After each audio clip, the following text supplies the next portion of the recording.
Magandang tanghali sa iyo, Yusek Edu.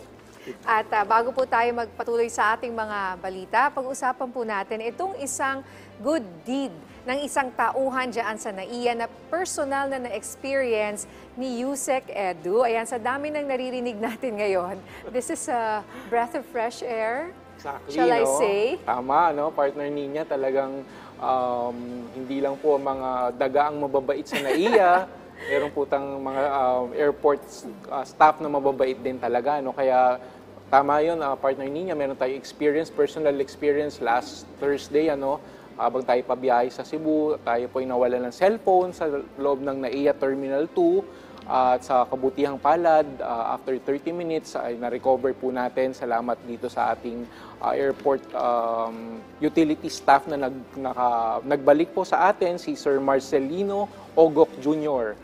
Talagang very tama ka, no? Fresh of breath air talaga dahil sa dami na nangyayari sa atin ngayon at talagang sa ganitong pagkakataon, talagang lumaki tayo sa talagang panahon na kapag nawala yung gamit mo sa isang mataong lugar tulad ng simbahan, mall, or airport, di ba? Kung saan nawawala nga ang mga bagay, pag nilagay sa x-ray machine, kinakabahan ako palagi dyan. Yes, yung mga luggage na nawawala, mga gamit sa nawawala. So, but this is something new. Yes. And it's something na masabi rin naman natin na marami pa rin mababait na tao sa mundo. Yes. Hindi lang naman puro bad news. Meron din tayong mga good deeds katulad nito. Yes. So mabuti na hanap po rin ang cellphone. Dahil cellphone is life. Yes. Diba? Talagang something to be proud of. Super proud ako nung nangyari yun actually. Kasi di mo nasa inaasahan, airport siguro, tayo. Yes, talagang nag-expect na ako na nawala na sa dami ng tao.